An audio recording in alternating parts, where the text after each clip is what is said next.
আর মানে রাত্রেবেলা যখন আমরা সবাই মিলে যাচ্ছিলাম আমাদের বেশ ভয় ভয় লাগছিলো, বাট তাও ওই নিজের মনে আনন্দে আর খুশি এক্সাইটমেন্ট সব কিছু চেপে না রেখে সমস্ত কিছু ভিউ এনজয় করতে করতেই আমরা পৌঁছে গিয়েছিলাম।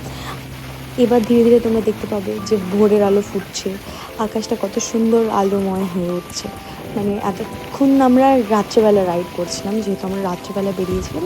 এবার যত পাহাড়ে উঠবো, ধীরে ধীরে আগাবো, তত দেখতে পাবে আকাশটা ক্লিয়ার হচ্ছে, সুন্দর হয়ে উঠছে। সবতে একটা পেট্রোল পাম্প খুঁজছিলাম, যাতে আমরা আমাদের মানে সবাই তো এতক্ষণ গাড়ি চালিয়েছি, তো সেখানে ফুয়েলটা অনেকটাই কমে গিয়েছে। তো সেখানে গিয়ে পাহাড়ে উঠবো তো আরও তেল লাগবে, ফুয়েলের দরকার পড়বে। তো সেখানে গিয়ে যাতে আপনাদের পুরো ট্যাঙ্কটাকে ফুল করে নিতে পারি, আবারও সেকেন্ডবার রিফিলিং করে নিতে পারি। দেখতে দেখতে সামনে একটা পেট্রোল পাম্প পেয়ে গিয়ে সেখানে আমরা ঢুকে গিয়েছিলাম। আর আমাদের সবার গাড়ি প্রায় আবারও ফুল ট্যাঙ্ক করে নিয়েছিলাম, কারণ আরও ওপরে উঠবো, তো সেখানে আরও তেল দরকার পড়বে। এবার কোথায় পেট্রোল পাম্প পাবো কি কোথায় পাবো না, কোনো কোথাও আমাদের সমস্যা নেই। আর এদিকেই দেখো, তোমাদেরকে আরেকবার ভিউটা রাখি। আকাশটাতে যখন সূর্যটা উঠছে জাস্ট পাহাড়ের পাশ দিয়ে, এতটা সুন্দর লাগছিল দেখতে। পুরো আকাশটা এক সাইড দিয়ে পিঙ্ক পিঙ্ক হয়ে উঠেছিল, মানে প্রচণ্ড ভালো ভিউ লাগছিল।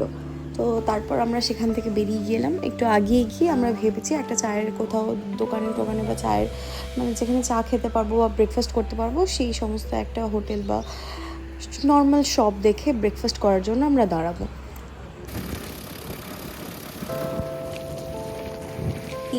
এই রোড থেকে তোমরা জাস্ট ভিউটা দেখে নাও। মানে পাশে তিনটে পাহাড় ছিল, 3-4টে পাহাড় ছিল, তার মিডিল দিয়ে যখন সূর্যটা উঠছিল, মানে অপূর্ব অপূর্ব লাগছিল। শুধু তোমরা জাস্ট একবার দেখো, এত সুন্দর লাগছিল না দেখতে। আমি জাস্ট ওকে বারবার করে ডাকছি আর ডেকে নিয়ে বলছি যে তুমি একবার দেখো।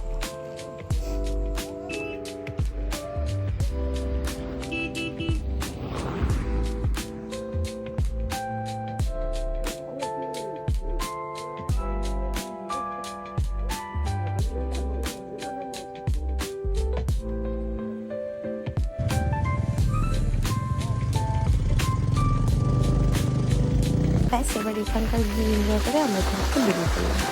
এবার ভেবেছি সামনে গিয়ে কোথাও এক জায়গায় দাঁড়াতেই হবে, কারণ সবারই খুবই খিদে পেয়ে গিয়েছে আর কেউই ওয়েট করতে পারছে না তেমন। চলো তোমাদের সামনে গিয়ে বাকি সমস্ত কিছু দেখাচ্ছি।